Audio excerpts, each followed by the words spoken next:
Bismillahirrahmanirrahim. Assalamualaikum warahmatullahi taala wabarakatuh. Bertemu lagi kita dalam channel Cikgu Wafi Educator Murabi. Jadi para pendengar dan para pelajar yang dikasihi sekalian, hari ini kita nak belajar apa? Kalau nak tahu, kita tunggu sebentar lagi selepas ini. Jangan ke mana-mana. Stay tune.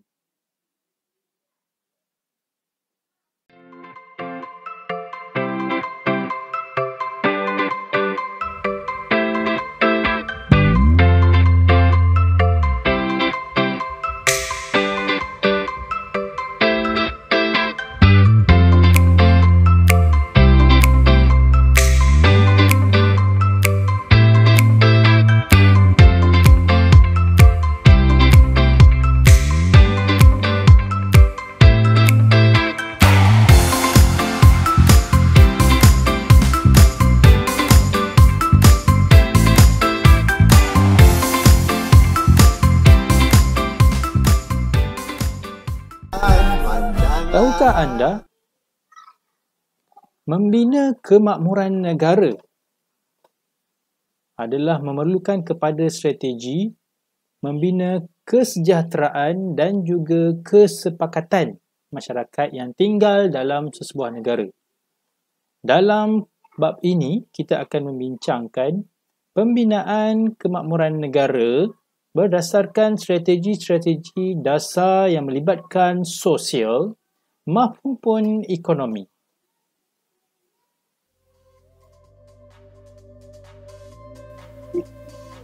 Dalam bab ini, kita akan bincangkan subtopik 8.1 iaitu berkaitan dengan pembentukan dasar ekonomi baru ataupun DEB. Tajuk ini akan bincangkan tentang proses membina kemakmuran negara, meliputi strategi membina kesejahteraan dan juga kemakmuran negara. Pemahaman dan penguasaan tajuk yang mantap akan dapat membolehkan para pelajar menghubungkaitkan dasar-dasar ekonomi dan juga dasar-dasar sosial dengan memupuk semangat perpaduan melalui penghayatan rukun negara serta elemen kewarganegaraan dan nilai sivik etika. Apakah standard pembelajaran yang perlu dikuasai oleh pelajar? Ya, para pelajar sekalian, dalam bab ini antara standard yang perlu pelajar kuasai ialah pelajar boleh memperjelaskan tentang pembentukan dasar ekonomi baru. Ini meliputi pembentukan dasar ekonomi baru itu sendiri, latar belakang dasar ekonomi baru, matlamat dasar ekonomi baru, strategi dasar ekonomi baru dan juga sosioekonomi yang melibatkan isu sosioekonomi dalam dasar ekonomi baru. Dalam ringkasan yang mudah, cikgu berikan kepada anda singkatan akronim ataupun yang mudah untuk pelajar ingat ialah Perancis Light, bergerak membina strategi ekonomi. Perancis Light, pembentukan dasar ekonomi baru, latar belakang dasar ekonomi baru, bergerak membina matlamat dasar ekonomi baru, strategi ekonomi, strategi dasar ekonomi baru dan yang terakhir sekali isu sosioekonomi.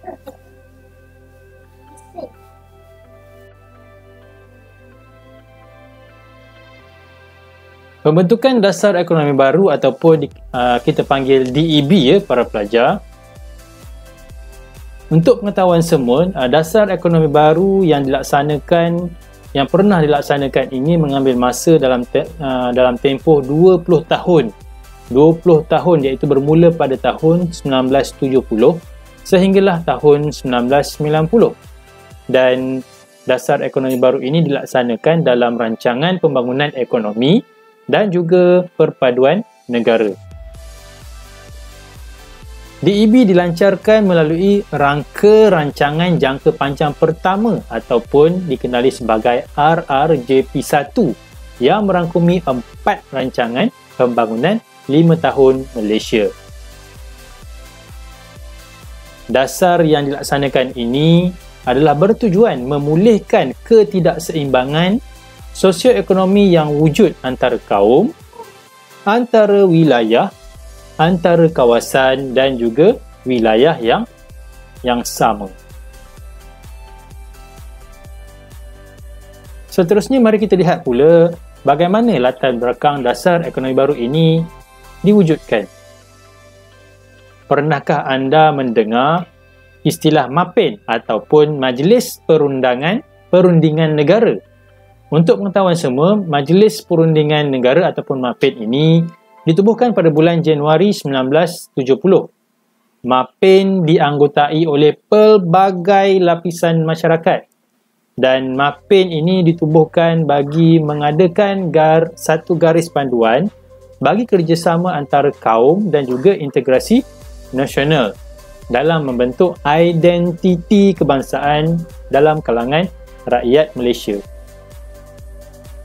Hasil daripada pembentukan MAPEN ini terbentuklah satu dasar ekonomi yang dikenali sebagai Dasar Ekonomi Baru ataupun DEB.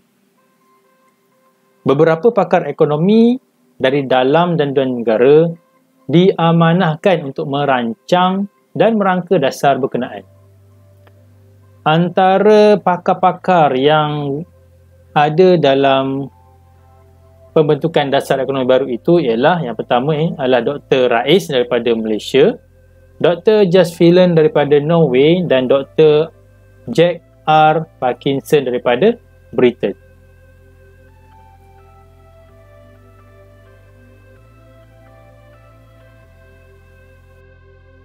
Para pelajar dan juga para pendengar yang dikasihi sekalian, seterusnya mari kita beralih pula kepada matlamat dasar ekonomi baru.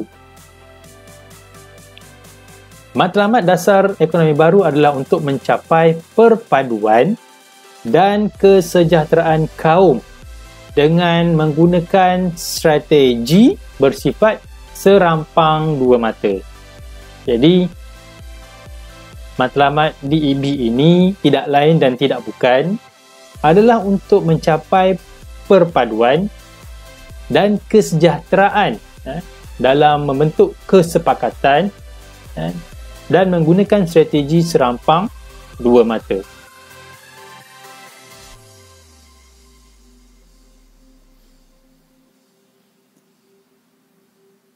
Para pendengar yang dikasihi sekalian, antara strategi DEB ialah membasmi kemiskinan dan menambahkan peluang pendapatan. Seterusnya, memperbanyakkan peluang pekerjaan kepada rakyat tanpa mengira kaum. Selain daripada itu, DEB juga menyusun semula masyarakat untuk mengurangkan dan menghapuskan pengenalan kaum mengikut fungsi ekonomi. Jadi di sini jelas menunjukkan bahawa strategi yang digunakan oleh DEB ini akan menambahkan peluang pendapatan dan juga memperbanyakkan. Perkara yang ketiga adalah yang melibatkan dasar ekonomi baru ini adalah berkaitan dengan isu sosioekonomi.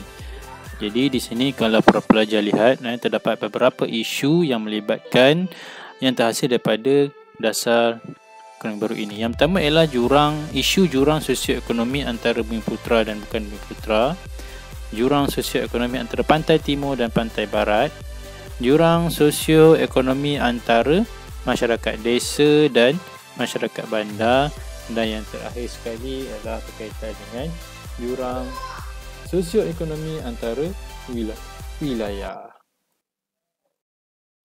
Baiklah para pelajar sekalian, begitulah tadi sedikit sebanyak perkongsian daripada cikgu untuk video pembelajaran pada hari ini. Diharapkan sedikit perkongsian yang bermakna ini akan dapat dimanfaatkan oleh para pelajar dan juga para pendengar bagi menghadapi peperiksaan yang akan tiba. Tekadkan usaha, teruskan berjaya. Pesanan ringkas daripada Cikgu Wafi, Educator Murabi. Sekian daripada cikgu, kita jumpa lagi pada video yang akan datang. Wabillahi taufiq wal hidayah. Assalamualaikum warahmatullahi wabarakatuh. Jumpa lagi.